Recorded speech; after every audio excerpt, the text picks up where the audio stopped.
42절 한 절의 말씀입니다.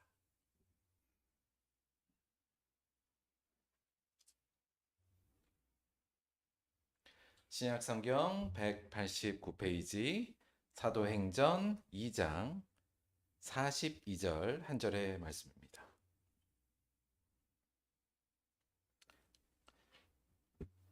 우리 다 함께 사도행전 2장 42절 한 말씀 함께 합독하도록 하겠습니다. 시작. 그들이 사도의 가르침을 받아 서로 교제하고 떡을 떼며 오로지 기도하기를 힘쓰니라. 아멘. 오늘은 진심을 지키자 이런 제목으로 하나님 말씀 함께 상고하도록 하겠습니다. 관심 있는 분들은 아시겠습니다만 없는 분들은 잘 모르시니까 잠깐 설명을 드리면, 이 야구 선수는 지금 여기 화면에 보이는 선수가 현재적으로 보면 전 세계에서 야구를 제일 잘하는 사람입니다. 이게 어떤 사람이냐면 사실 일본 사람인데 오타니 쇼헤이라는 선수예요. 근데 이 선수가 왜 세계에서 가장 지금 야구를 잘하는 사람이라고 말씀을 드리냐면, 그러니까 이 선수가 이미 그 미국 가장 야구를 잘한다는 리그에서 이미 MVP를 수상한 적이 있고, 올해 성적만 보더라도 올해 현재까지 홈런 1위입니다. 그러니까 타격으로 보자면 거의 이제 홈런 1위를 달리고 있고 3할이상을 치는 타자니까 아마 거의 메이저리그 타자 중에서도 지금 현재 탑이고요. 전체적으로 보더라도 최상위급 선수예요. 그러니까 메이저리그에 들어가서 타자로 뛰는 것만으로도 사실 하늘의 별 따기인데 그 중에서도 탑이니까 어마어마한 거죠. 그런데 이 선수를 두고 많은 사람들이 이건 사실 만화 같다라는 표현을 많이 하는데, 왜 그러냐면 이 선수가 타자로서도 탑인데 동시에 투수로서도 최정상급 투수로서도 활약을 하고 있어요. 그러니까 이게 약간 메이저리그에서도 거의 아주 옛날 빼고는 전례가 없는 일인데, 타자로도 거의 최고고 투수로도 최고의 활약을 동시에 펼치고 있는 거죠. 굳이 얘가 적절한지 모르겠습니다만 김연아 선수가 올림픽에서 피겨 스케이팅으로 금메달을 따고 그 다음날 스피드 스케이팅으로 또 금메달을 따, 이 정도인 거예요. 어마어마한 사람이죠. 그래서 지금 메이저리그 역사를 새로 쓰고 있다, 이 정도로 각광받고 있는 선수입니다. 우리나라 선수는 좋겠습니다만 안타깝게 일본 선수이긴 해요. 그런데 이 선수가 왜 이렇게 잘하느냐, 그리고 이렇게 만화 같은 업적을 남기느냐에 대해서 많은 이야기가 있는데, 일단은 피지컬이 굉장히 좋습니다. 그러니까 이제 몸이 거의 동양인이 아니라 서양인과 같은 키와 몸집 이런 피지컬이 좋고요. 또 보면 부모님이 다 운동선수였어요. 그래서 운동적인 어떤 능력도 타고났던 것 같습니다. 근데 그거보다 이 선수가 이 정도까지의 활약을 하고 엄청난 일을 한 거에 대해서 많은 사람들이 찾다가 굉장히 재미있는 부분을 조망한 부분이 있었어요. 뭐냐면 이 오타니 쇼헤이 선수가 고등학교 때 자신의 계획표를 짠 게 있었어요. 그러니까 이제 고등학교 때 이렇게 그냥 자기가 스스로 고등학교 1학년 때인가 2학년 때인가 그 정도 된 것 같아요. 자기가 스스로 이런 계획표를 짰는데 그 계획표를 확대해서 번역을 하면 이렇게 됩니다. 이게 뭐냐면 잠깐 설명을 드리면, 맨 가운데가 이 오타니 쇼헤이가 고등학교 때 자기가 목표했던 바예요. 목표했던 바가 뭐냐면 8구단 드래프트 1순위입니다. 그러니까 이제 자기가 프로 구단에 갔을 때 모든 구단이 자기를 1순위로 뽑아가는 사람이 되겠다는 게 목표였어요. 그것이 소망이고 그 의지를 가진 거예요. 한마디로 말하면 그 당시에 자기가 최고의 야구 선수가 되겠다는 거죠. 근데 재밌는 건 이 맨 가운데 보면 8개 구단 드래프트 1순위, 이게 목적이고요. 그 둘레로 그걸 하기 위해서 어떠한 것을 내가 해야 되는가를 8개로 분류해서 만들어 놨어요. 그러니까 내가 드래프트 1순위가 되려면 8개는 몸 만들기, 멘탈, 인간성, 운, 변화구, 스피드 160km 이상, 160km, 구위, 제구 이렇게 해놓은 거예요. 내가 1등의 야구 선수가 1등 결국 되려면 뭐가 필요하냐? 몸도 만들어야 되고 멘탈도 강화시켜야 되고 인간성도 살려야 된다. 운도 필요하다, 이렇게 생각한 거예요, 고등학생이. 그다음에 변화구도 내가 잘 깎아야 되고, 그다음에 스피드는 160이 나와야 되고, 구위 제구를 올려야 된다. 이렇게 세부적인 항목을 만들고 그 위쪽으로 또 올라가면 그럼 몸 만들기 위해서 뭘 해야 되느냐, 이렇게 자기가 적은 거예요. 그래서 몸 만들기 위해서 유연성, 스태미나, 가동력 이런 것들, 또 내가 제구를 위해서 뭘 해야 되느냐, 몸통 강화, 인스텝 개선, 뭐 하체 강화 이렇게. 그러니까 다시 말하면 내가 제구를 하기 위해선 또 어떤 게 필요한가? 이런 것들을 다 적은 거예요. 재밌는 건 운 있잖아요, 운. 내가 1순위 선수가 되려면 운도 필요하다 이렇게 생각을 한 거죠. 근데 운을 위해서는 뭘 해야 되냐면 인사하기, 물건을 소중히 쓰기, 쓰레기 줍기, 야구부실 청소 이런 것들을 적어놨어요. 그러니까 자기 볼 땐 이런 것을 자기가 할 때 자기에게 운이 온다 이렇게 생각을 나름대로 한 거죠. 그래서 8개 구단 드래프트 1순위가 되기 위해서 자기가 하고자 하는 부분들을 이렇게 각각을 그러니까 소 목표를 만들고 그 목표를 위해서 또 소 목표들을 계속 만들어 놔서 고등학교 1학년 때, 고등학생 때 이렇게 만들어 놓고 이걸 가지고 끊임없이 자기를 단련했던 거예요. 저는 어, 아마도 이 목표 우리도 모든 사람들이 목표와 의지를 갖고 있지 않을까? 소망이 있고 내가 뭐뭘 하고 싶다. 근데 그 의지와 소망은 사실은 좀 금방 사그라진 일들이 많습니다. 쉽게 없어지기도 하죠.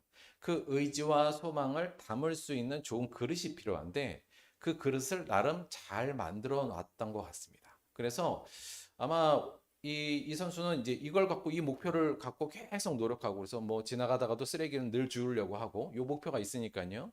또 하체를 강화하기 위해서는 또 뭘 하고 매일 이걸 늘 하다 보니까 이것이 오히려 이 오타니 쇼헤이가 나는 정말 최고의 선수가 되고 싶어. 이 의지도 강화시키고 이 의지를 잊어버리지 않으면서 성장할 수 있는 좋은 발판이 되었던 것 같습니다. 고등학교 1학년이 이 정도의 계획표를 짰다는 건 사실 굉장히 놀라운 일인데요. 말씀드리고 싶은 건 이겁니다. 의지만으로는 안 되고요. 이 의지를 받쳐줄 수 있는 좋은 그릇이 필요하다. 그래야 그 의지가 살 수 있고 성취의 가능성이 훨씬 높아진다는 걸 이 선수가 좀 보여준 게 아닌가. 저는 그런 생각을 갖습니다. 자, OX로 답해 보아요. 오늘 간단하게 OX 답해 보는 거 한번 해볼게요. 자, 첫째, 예수님을 믿으면 구원을 받습니다. 요거 O인가요, X인가요? 자, 이건 이제 O예요. 그쵸? 이건 이제 우리가 기본적으로 알고 있는 사항이에요. 뭐 말씀 굳이 여러 개 안 찾아봐도 주 예수를 믿으라 그리하면 너와 내 집이 구원을 얻으리라. 사도행전 16장 31절 사도 바울이 그 빌립보 감옥에 갇혔을 때 그 간수에게 한 말이죠. 자, 이거는 O 맞죠? 자, 그럼 이건 어때요? 예수님을 잘 믿으면 구원을 받습니다. 딱 하나 들어왔어요. 자리 하나 더 들어갔죠. 이거 O인가요, X인가요? 오죠. 그렇죠. 이건 뭐 특별히 여지가 없습니다. 그렇죠? 믿는다는 건 잘 믿는다는 걸 뜻하니까요. 다음 거 한번 해볼게요. 그러면 예수님을 대충 믿어도 구원을 받습니다. 이건 어때요? 이거 O입니까? X입니까? 자, 예수님을 대충 믿어도 구원을 받습니다. 자, 예수님을 잘 믿으면 구원을 받습니다는 O 맞죠?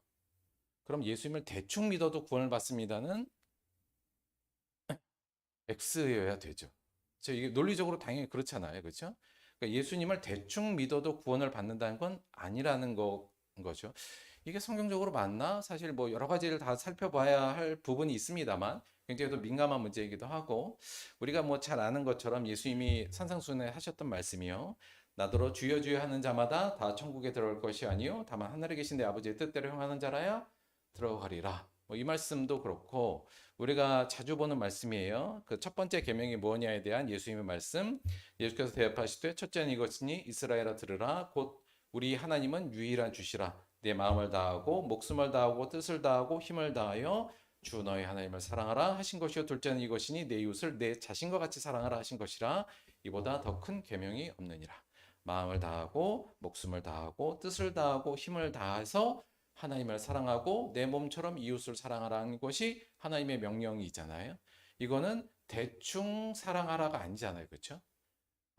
잘 사랑하라. 오히려 최선을 다하여 사랑하라는 게 이 말씀의 중심이니까 우리가 이런 것들을 다 통합해 보면 제가 볼 때 성경에서 예수님을 대충 믿어도 구원받는다는 곳은 없는 것 같습니다. 제 견해로는. 어디 보면 예수님을 대충 믿어도 구원받을 수 있다고 나와 있나요? 그렇진 않아요. 그러니까 이건 X잖아요. 자, 그러면 여기에서 이제 한 방 더 들어가야 되는데 자, 나는 예수님을 잘 믿고 있습니다. 뭡니까? X입니까? 자, 나예요, 나. 예. 나는 지금 예수님을 잘 믿고 있습니다. O입니까? X입니까? 어렵죠. 여기가 조금 어려워요. 자, 잘 어렵긴 한데 저는 개인적으로는 조금 요 부분을 조금 심각하게 생각하는 편입니다. 일단 내가 예수님을 잘 믿고 있느냐 아니냐 요 부분에서 OX를 판단하려면 크게 두 가지 정도는 저희가 생각을 해야 돼요. 뭐냐면 첫째는 잘 믿는다는 거에 대한 규정이 있어야 되지 않습니까? 대체 뭐가 잘 믿는 거냐에 대해서 기준이나 규정이 기본적으로 있어야 이 판단이 가능하죠. 그리고 두 번째는 그 규정이 있다면 그 다음에 나를 객관적으로 살필 수 있는 능력이 좀 있어야 됩니다.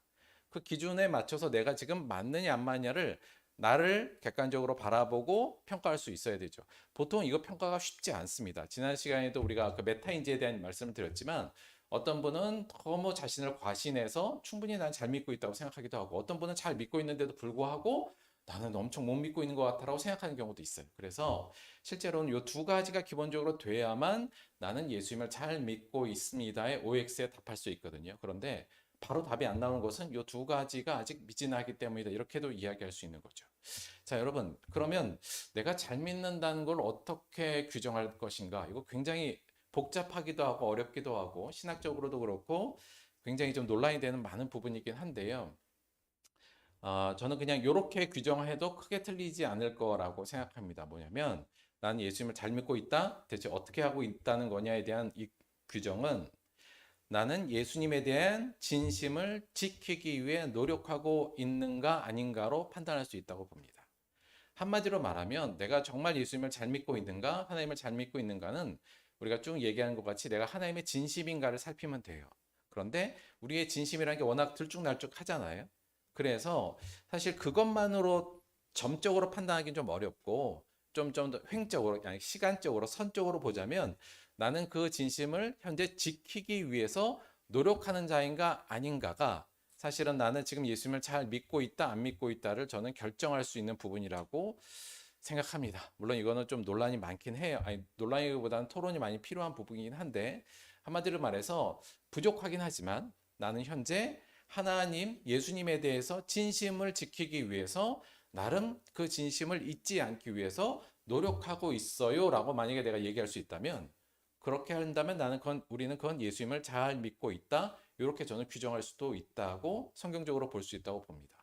다시 그럼 물어볼게요. 여러분은 예수님을 잘 믿고 있습니까? 그래도 쉽지는 않죠. 어, 아마 우리 안에 진심이 아예 없진 않을 겁니다. 다 하나님에 대한 진심, 그리고 예수 그리스도에 대한 진심이 우리 안에 있긴 있지요. 그런데 사실 저는 이 진심을 가지는 것도 중요한데요. 더 중요한 건 이 진심을 지키는 겁니다. 그러니까 내가 예전에 또는 과거의 어느 시점에 하나님에 대한 진심이 분명히 한 번쯤은 다 있었을 경험이 있었을 거라고 생각하고요.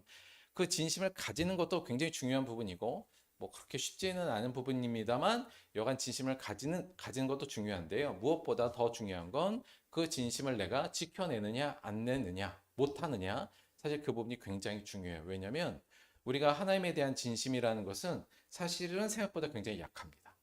왜냐하면 내 진심이 원래 별로 그렇게 세진 않으니까요. 근데 더 나아가서 이 진심을 우리가 지키는 게 중요한 것은 무슨 말이냐면 이 진심을 공격하는 것들이 워낙 많아요. 진심을 오염시키고 진심을 훼손시키는 것들이 우리 주변에 워낙 많기 때문에 그런 의미로 보자면 우리가 진심을 지켜내야 한다는 말씀입니다.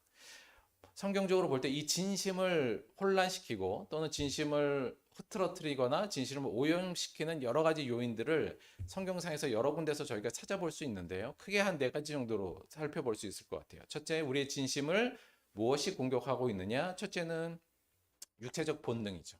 우리가 갖고 있는 이걸 죄된 본능 또는 육체적 본능이라 할 수 있는 것들이 사실은 하나님에 대한 우리의 진심을 끊임없이 공격합니다. 왜냐하면 우리의 육체적 본능은 기본적으로 나에 대해서 진심이기를 바라는 본능이잖아요.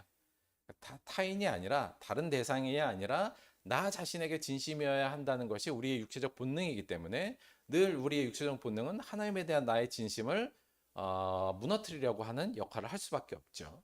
다른 식으로 얘기하면 나의 유익에 끌리는 본능이요.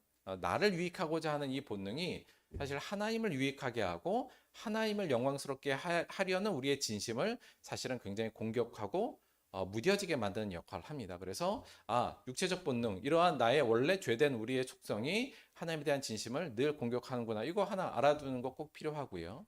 성경으로 보면 두 번째는 성경에서 얘기할 때는 이렇게 말해, 세상적 풍조, 이렇게 얘기합니다.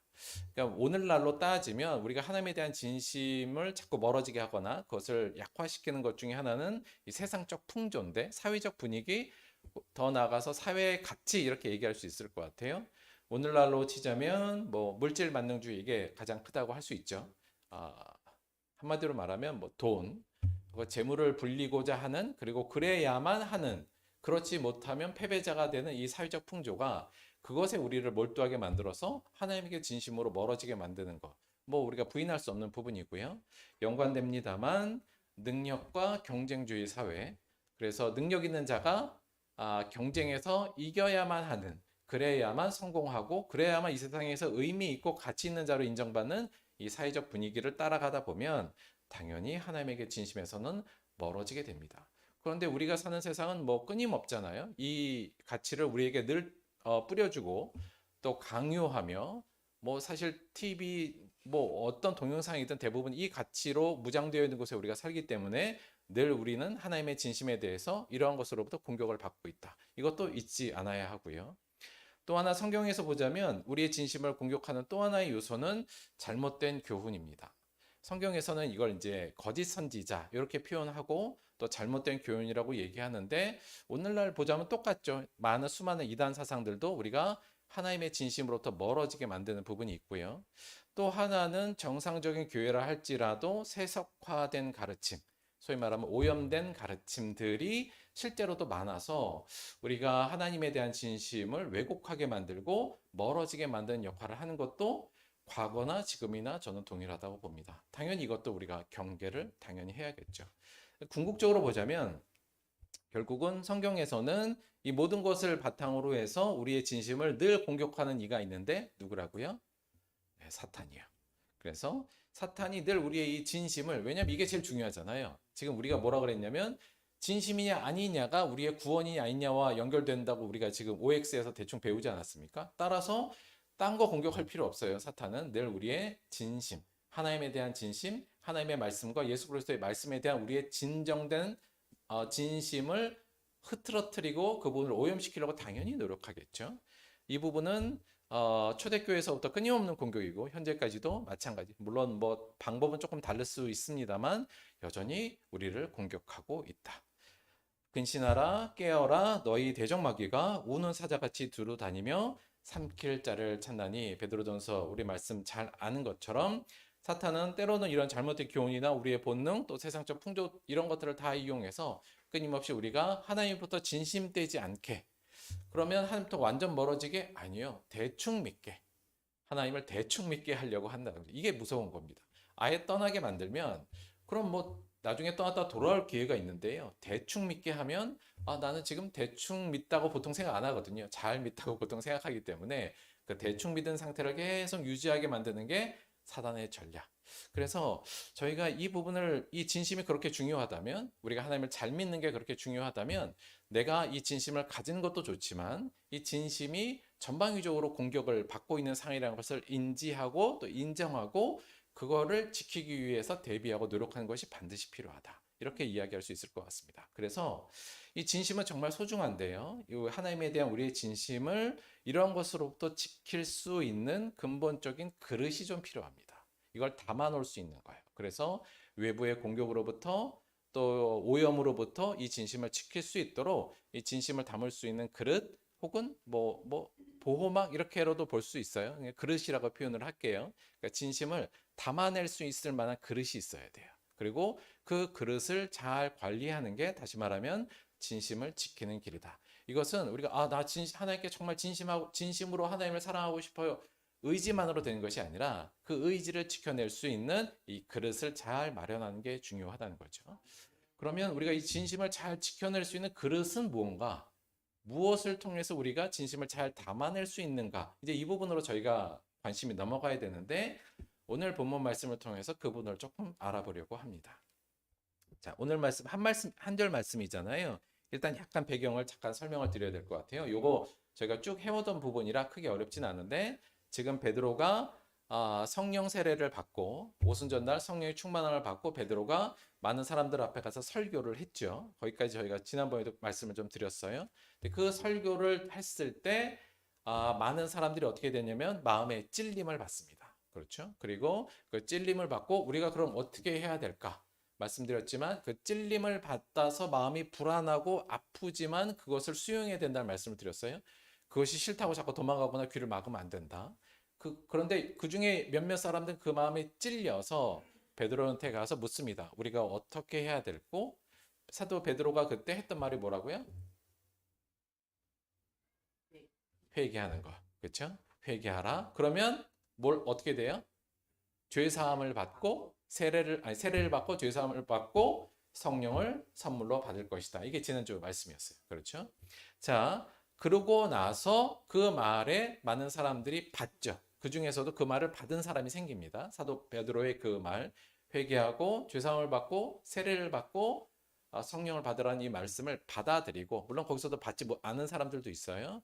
받고 그 말씀을 받고 세례를 받은 사람들이 이제 생기고, 성경의 보도에 의하면 그 하루에 3,000명이 더 했다, 이렇게 이제 표현하고 있죠. 바로 그 다음 구절이 오늘 42절이에요. 뭐라고 써 있냐면 그 후에 그들이 사도의 가르침을 받아 서로 교제하고 떡을 떼며 오로지 기도하기를 힘쓰니라. 자, 일단 그들이 보죠. 그들은 지금 어떤 그들이냐면, 자, 지금 베드로의 마음에 설교의 마음이 지금 찔렸어요. 그렇죠? 그래서 회개하기로 결정하고 그 회개의 외적인 표현인 세례를 받은 이들입니다. 다른 식으로 얘기하면 나 이제 하나님에게 진심인 삶을 살겠어. 이렇게 결단한 사람들.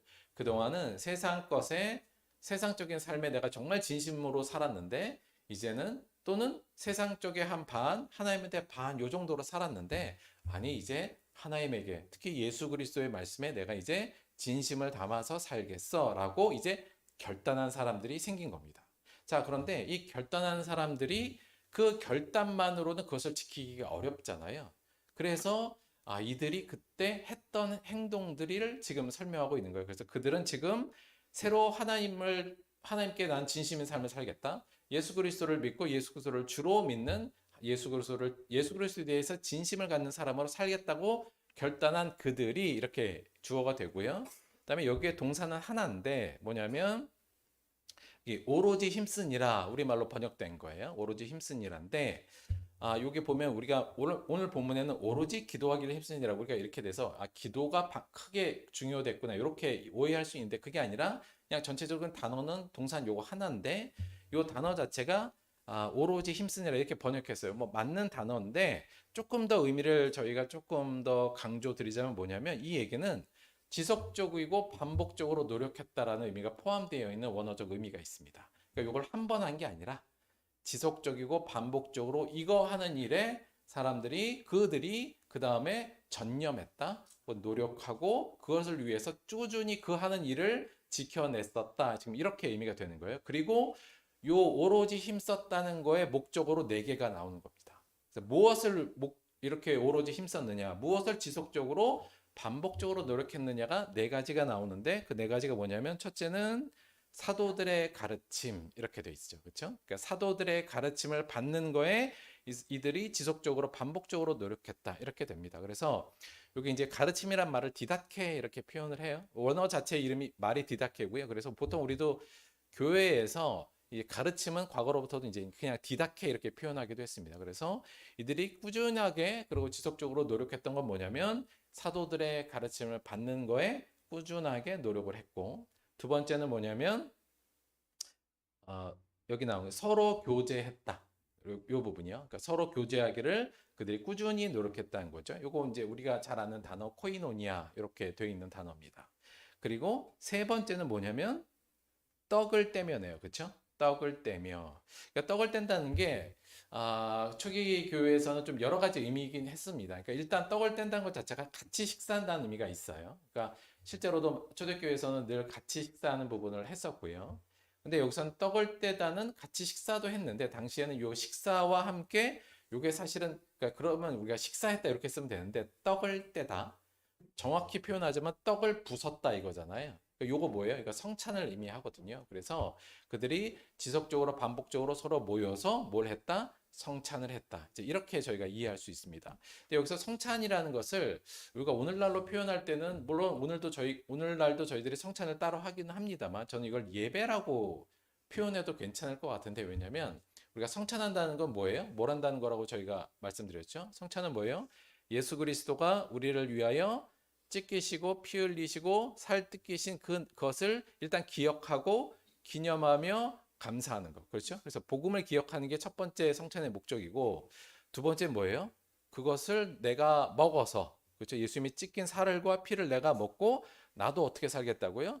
예수님처럼 찢기고 피 흘리지만 예수님과 같은 사랑의 삶을 살겠다는 결단이 성찬의 중요한 내용이라고 말씀을 좀 드렸잖아요. 그래서 복음을 기억하고 그 복음에 대한 새로운 결단을 하는 거. 이게 사실 예배에서 하는 일이 대표적으로 이거기 때문에 우리가 성찬 곧 예배 이렇게 그러니까 당시에는 사실 그 어떤 예배라는 큰 형식이 따로 있었던 것이 아니라 성찬을 중심으로 거의 예배가 이루어졌다고 보면 되기 때문에 요거는 그냥 우리가 오늘날로 표현하자면 예배 이렇게도 이야기가 될 수 있을 것 같습니다. 그래서 세 번째는 무엇에 힘썼냐면 성찬에 예배 드리는 거에 힘썼고요. 네 번째는 뭐 나옵니다만 기도하기 여기에 끊임없이 지속적으로 오로지 힘을 썼다 이렇게 되는 거죠. 자, 근데 여러분 보세요. 사도들의 가르침은 일단 교육이잖아요. 교육받고 그다음에 서로 교제하고 서로 이제 여기서 이제 교제한다는 말 코이노니아가 좋은 것을 나눔 이 정도의 근본적인 뜻이 있어요. 그러니까 성도 안에서 서로 좋은 것을 나누는 거 하고요. 또 하나 떡을 떼는 거, 식사도 같이 하고 또 예배 드리는 걸 포함하고 또 하나는 기도하는 거. 요거 여러분 우리가 보통 뭐 이거 지금 뭐 하고 있는 거죠? 대부분 이게 가장 기본적인 교회 활동이에요. 그렇죠? 교회 활동. 교회 와서 사실은 예배 안에 이 요소들이 다 포함되어 있긴 합니다만 오늘날은 이게 오늘날 저희들이 하고 있는 교회 활동의 가장 대표적인 내용들이고요. 이것들을 열심히 이제 한마디로 말하면 이걸 열심히 했다. 그리고 교회 전통으로 보자면 이것들이 발전돼서 현재 교회의 예배 형식이나 이런 것들이 더 발전되었다고도 볼 수 있는 거죠.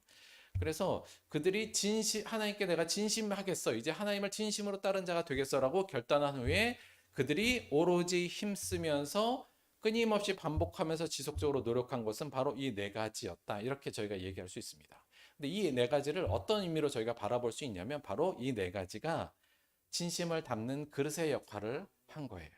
그러니까 우리가 나는 하나님께 진심할게 이러고 결단만 해서는 수많은 공격에 사실은 다 그냥 허물어져서 우리도 늘 결단하지 않습니까? 그러나 이 결단이 사실은 금방 무너지고 어느 순간 계속 반복적으로 결단만 한 일이 발생하잖아요. 그러니까 초대교회에서는 이 결단에 넘어서 결단만이 아니라 이 결단을 지켜낼 수 있는 그릇으로 이 성도들이 이거 아마 성령님께서 인도하신 방법이라고 저는 보고 있고요. 이 방법을 통해서 성령님께서 우리가 그 진심을 지켜내도록 만드셨는데 그 네 가지가 바로 사도들의 가르침을 꾸준히 받는 것. 이거 사도들의 가르침이라는 건 예수님의 가르침을 받는 거죠. 한마디로 말하면 예수님의 가르침을 꾸준히 받고 또 성도들 간에 끊임없이 서로 좋은 것을 나누며 교제하고 또 서로 함께 식사하면서 하나님께 예배드리고 기도에 전념하는 것. 이것이 바로 우리가 진심을 지켜낼 수 있는 좋은 도구로서 성령님께서 초대교회에 부여한 부분이고 방법이며 그릇이었다고 볼 수 있습니다. 따라서 우리가 내가 정말 하나님한테 난 정말 진심이고 싶어. 이제 그러고 살겠어라는 결단을 하셨다면 물론 다른 것들도 필요합니다만 가장 중요한 이 네 가지가 우리가 이 진심을 지켜낼 수 있는 그릇으로 바라볼 수 있습니다. 워낙에는 우리가 이 네 가지의 그릇에 대해서 조금 더, 그러니까 이걸 그릇으로 접근하는 거하고 그냥 의무로 접근하는 거하고 좀 느낌이 많이 달라요. 그래서 이게 사실은 저희가 교회 활동인데 이 네 가지 중에 저희 교회에서 제일 약한 건 뭘까요? 여러분? 제가 볼 때 지금 다 약해요. 다 약한데 다 부족한 부분이 있는 건 사실입니다. 그런데 우리가 이제 이 부분을 갖고 이제 더 강화시키고 발전하려고 현재 노력하고 있는 부분이에요. 그래서 제가 원하기는 우리 교회가 뭐 저만 하는 게 아니고 다 같이니까 앞으로 우리 교회가 이 네 가지의 교회 활동을 얼마나 잘 더 발전시키고 이것을 강화하느냐에 대해서 함께 노력하고 함께 고민했으면 좋겠습니다. 그럴 때 우리가 진심을 제대로 담아낼 수 있고 그 진심을 지켜낼 수 있으며 그 진심이 우리를 구원으로 이끌 것이기 때문에 그렇습니다. 앞으로 이 네 가지에 대해서 조금 더 저희가 자세히 알아볼 거예요. 그런데 오늘은 우리가 이 진심을 담을 그릇이 필요하다. 이 부분에 대해서 조금 더 주의해 주셨으면 좋겠습니다.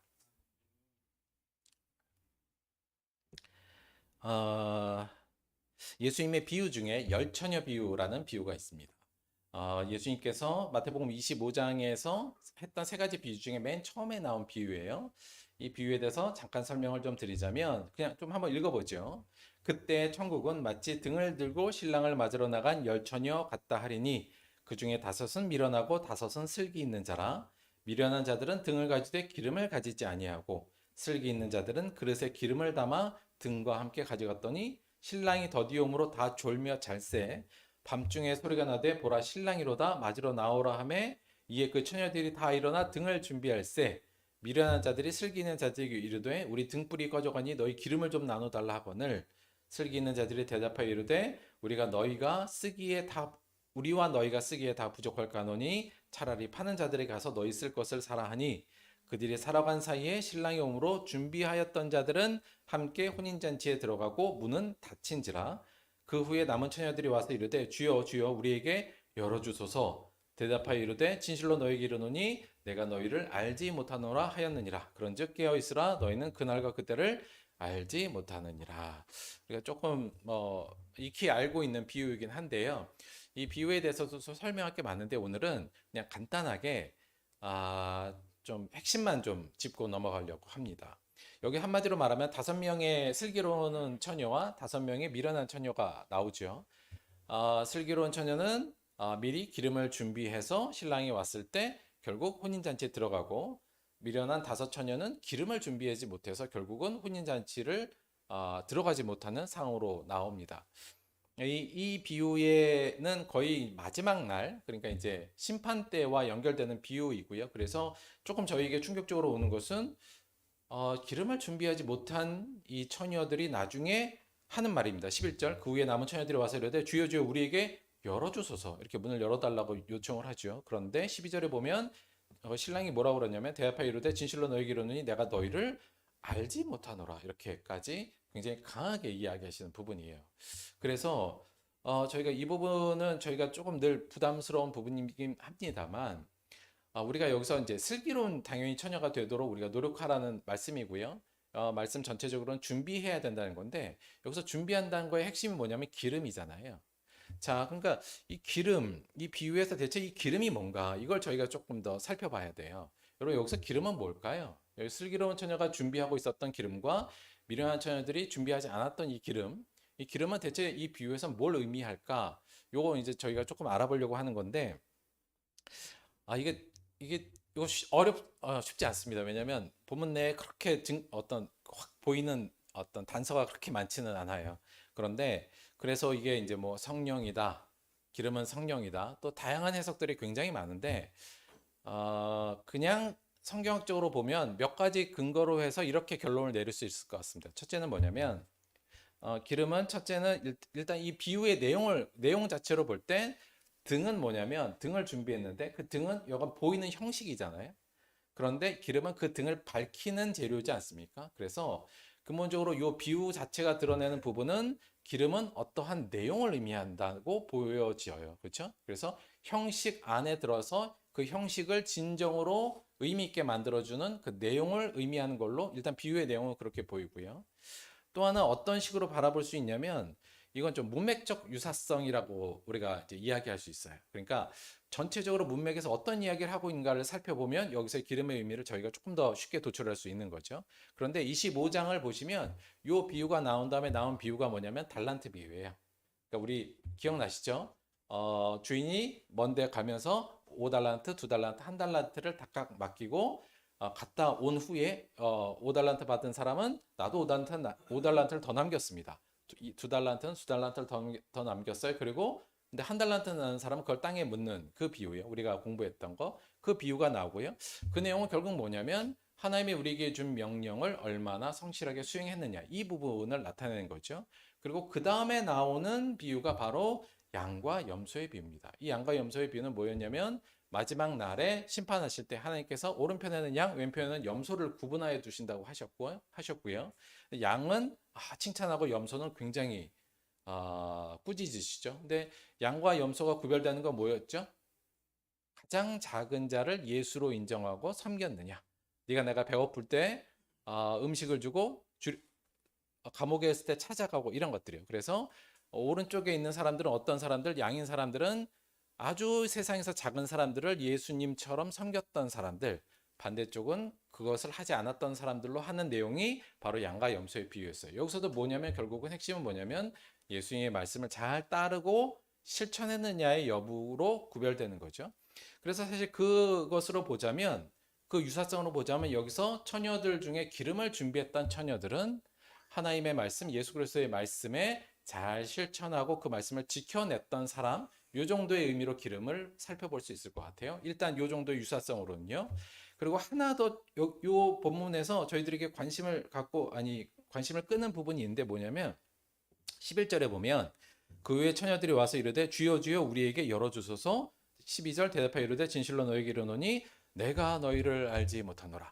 요 구절을 딱 보면 뭐가 하나 딱 연상되지 않습니까? 비슷한 부분이 딱 떠올라요. 뭐예요? 우리 이거 자주 봤는데 산상수훈 맨 마지막에 나오는 부분하고 거의 내용이 유사합니다. 그렇죠? 그래서 보통 우리가 또 이런 의미를 찾아갈 때는 유사 구절을 보통 쫓아가게 마련이거든요. 그렇게 그것도 이제 한 성경 안에서 우리가 알다시피 이 부분인데 이 부분은 우리가 봤듯이 마태복음 7장 20절에서 21절 그러므로 그들의 열매로 그들을 알리라 나더러 주여 주여 하는 자마다 다 천국에 들어갈 것이 아니요 다만 하늘에 계신 내 아버지의 뜻대로 행하는 자라야 들어가리라 라는 이 예수님하고 굉장히 유사성이 높아요. 그리고 이 사람들도 나중에 예수님께서 그러죠. 내가 너 누군지 알지 못한다. 이렇게 얘기를 듣거든요. 그래서 이 말씀과의 유사성을 통해서 보자면 여기서는 지금 어떤 사람들이냐면 거짓 선지자들.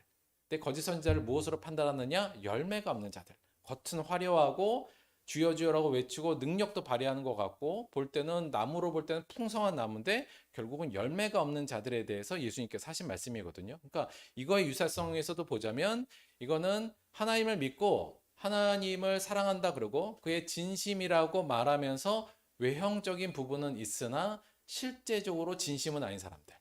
외형적으로 뭐 교회도 다니고 뭣도 다니고 봉사도 하고 헌금도 내지만 그 안에 정말 하나님이 진심이 아니라 자기가 진심인 사람들. 이런 것들에 대한 비판적 어떤 비유라고 볼 수 있고요. 그런 의미에서 여기서 기름을 준비한 사람들의 의미는 여기서 기름은 저는 그런 것들을 종합적으로 볼 때 저는 이것을 하나님에 대한 진심으로 봐도 무방하다. 우리가 진심을 어떻게 규정했었냐면요. 그때 하나님께 정말 진심인 건 뭐예요? 하나님의 말씀의 진심이고 그 말씀을 따르는 것을 하나님의 진심인 자라고 저희가 규정하지 않았습니까? 그렇기 때문에 여기서 기름을 준비한 사람은 정말 하나님께 진심이었던 자라고도 볼 수 있을 것 같아요.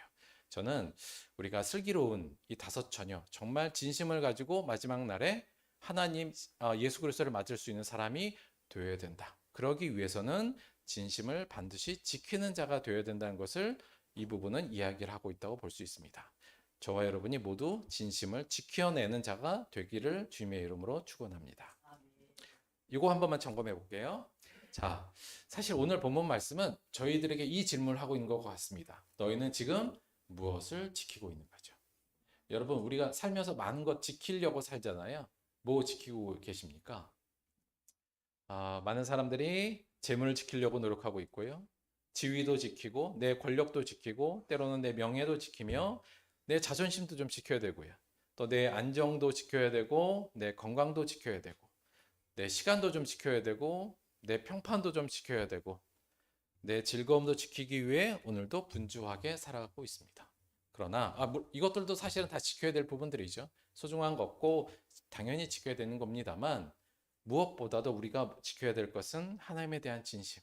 이 진심이 사탄의 공격으로부터 잘 지켜낼 수 있도록 이 부분을 지키는 것에 우리의 힘과 노력을 다해야만 합니다. 그렇지 않으면 어느 순간 우리의 진심은 사라지고 껍데기만 남아서 불 없는 등불만 들고 있다가 무서운 결과를 맞이할 수도 있기 때문이죠. 앞으로 우리가 그래서 요 진심을 지키는 거에 대해서 노력할 텐데요. 그 오타니가 했던 계획표로에 그것을 우리가 조금 쫓자면 하나님에 대한 진심, 이게 우리의 목표예요. 그리고 우리의 소망이기도 하고 저희들의 나가야 할 방향이기도 합니다. 이걸 위해서 크게 네 가지요. 디다케, 코이노니아, 예배, 기도. 요 네 가지의 중요한 어떤 우리의 그릇의 기둥들이 세워졌다고 볼 수 있습니다.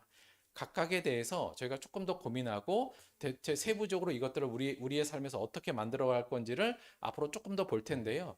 이거 사실 이건 자기 스스로가 만드는 게 제일 중요하거든요. 목사님이 뭐 이거 디다케는 뭐가 더 이렇게 하는 것보다 내 스스로가 내가 예수님의 가르침에 대해서는 이제 어떤 방식으로 또 세부적으로 이걸 발전시킬 것인가, 내가 기도는 또 예배는 코이노니아는 어떤 식으로 할 것인가에 대해서 함께 좀 고민을 했으면 좋겠습니다. 앞으로 이걸 좀 만들어 보긴 할 텐데 저와 같이 먼저 이 부분에 대한 세부적인 것을 만들고 몇 가지를 조금 더 만들어서 하나님에 대한 우리의 진심을 지킬 수 있는 다양한 그릇들에 대해서 앞으로 조금 더 연구하고 노력하도록 하겠습니다. 함께 여기에 좀 동참해 주시고 적극적으로 능동적으로 이 부분에 같이 참여해 주시기 바랍니다.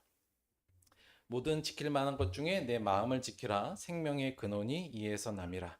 잠언 4장 23절입니다. 여기에서 마음은 잠언서의 요 앞뒤 구절을 보자면 하나님의 말씀에 대한 마음으로 우리가 표현될 수 있어요. 하나님에게 진심을 지키는 것 무엇보다도 중요합니다. 거기서 생명이 우리한테 오기 때문이죠. 앞으로 하나님의 진심을 갖고 이 진심을 열심히 지켜내는 저와 여러분이 되기를 주님의 이름으로 축원드립니다. 말씀 생각하시면서 함께 잠시 동안 기도하도록 하겠습니다.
하나님, 때로는 알량한 제 자존심 하나 지킨다고 몸부림치는 저희를 보면서 하나님에 대한 진심에 대해선 관심 없는 저희들의 모습을 살펴봅니다. 우리가 진정으로 지켜내야 될 진정한 보물이 무엇인지를 잊지 않는 자 될 수 있도록 인도하여 주옵소서. 우리가 하나님께 늘 진심이기를 원한다고 입으로는 고백하지만 그저 고백만 할 뿐 실제적으로 그 진심을 지키기 위해 노력하지 않은, 혹은 관심조차 가지지 않을 때가 많았습니다. 주님, 우리의 이 진심이 잘 지켜지기를, 그리고 이 지키기 위한 성령님의 인도하심의 방법을 잘 따라 우리의 진심을 지켜내고 이 진심의 빛이 세상에 비춰낼 수 있도록, 저희들이 변화될 수 있도록 함께하여 주옵소서. 우리 안에 이 진심에 대한 소망을 갖게 하여 주시고 오늘 주시는 엄중한 경고에 반응하는 저희들 될 수 있도록 도와주옵소서. 예수님의 이름으로 기도드렸습니다. 아멘.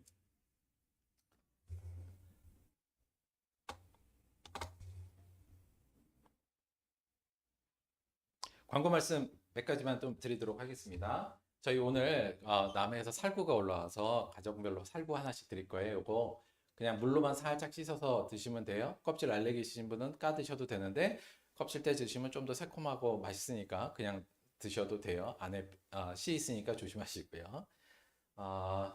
또 죄송한데 제가 주중에 모래 마대 작업 하려고 그랬는데 딴 게 할 게 많아갖고 제가 그거 마저 못했어요. 그래서 오늘 남자분들 식사 끝나고 그거 지난번 작업 정도 고양만 하면 되니까 식사 끝나고 후딱 마대 작업 마저 하도록 하겠습니다.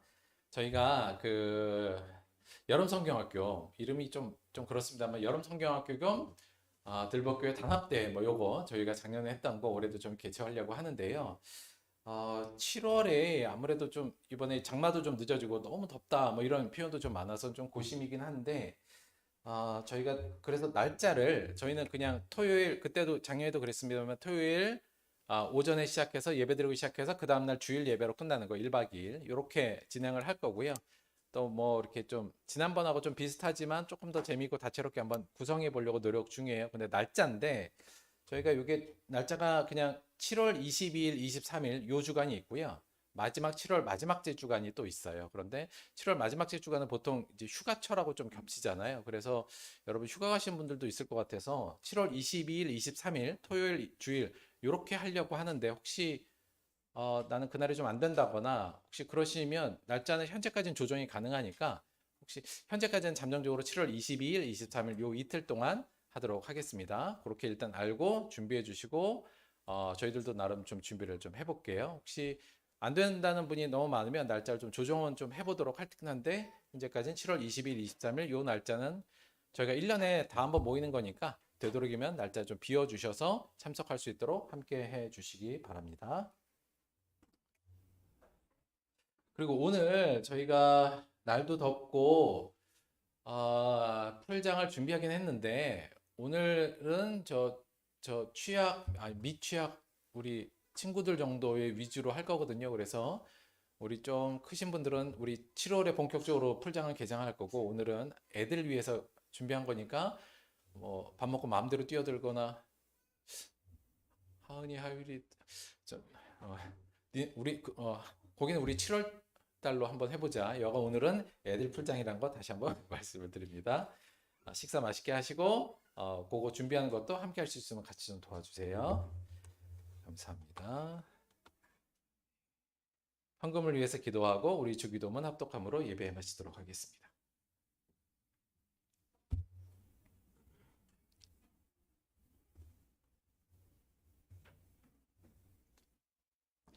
수많은 사람들이 하나님에 대한 진심을 고백했지만 수많은 사람들이 초대교회에서부터 그 진심을 잃고 대충 하나님을 믿으며 살다가 결국 하나님한테 내가 너를 알지 못한다라는 이야기를 듣는 비극을 겪어왔음을 우리가 성경을 통해서 바라봅니다. 주님, 우리는 그러지 않기를 원합니다. 우리가 우리에게 주신 이 놀라운 하나님에 대한 사랑과 하나님 예수 그리스도의 말씀의 진리의 보물을 잘 지켜낼 수 있도록 지혜를 주시고 명철을 주시고 계획할 수 있도록 도와주시며 함께 할 수 있도록 도와주옵소서. 마지막 그날까지 이 진리를 지키는 저희들 될 수 있도록 함께 도와주옵소서. 하나님께서 우리에게 주신 은혜 감사하여 오늘도 주 앞에 예물로 나왔습니다. 예물 드리는 손길마다 우리 하나님에 대한 진심이 회복될 수 있도록 그 진심을 지키는 자각이 다시 한번 일어날 수 있도록 도와주옵시고 예물이 쓰이는 모든 곳에 하나님의 놀라운 사랑의 은혜, 십자가의 구원의 역사가 이루어질 수 있도록 도와주옵소서. 감사드리며 예수님의 이름으로 기도드렸습니다. 아멘. 주기도문 합독하겠습니다. 하늘에 계신 우리 아버지여, 이름이 거룩히 여김을 받으시오며 나라가 임하시오며 뜻이 하늘에서 이루어진 것 같이 땅에서도 이루어지이다. 오늘 우리에게 일용할 양식을 주시옵고 우리가 우리에게 죄 지은 자를 사하여 준 것 같이 우리 죄를 사하여 주시옵고 우리를 시험에 들게 하지 마시옵고 다만 악에서 구하시옵소서.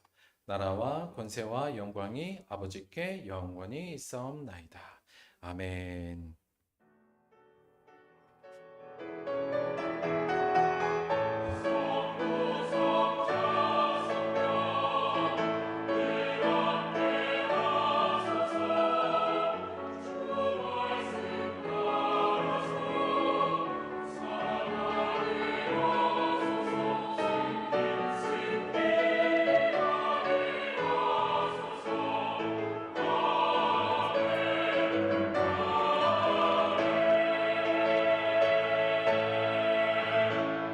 하나님께 감사의 박수 드리겠습니다. 수고하셨습니다.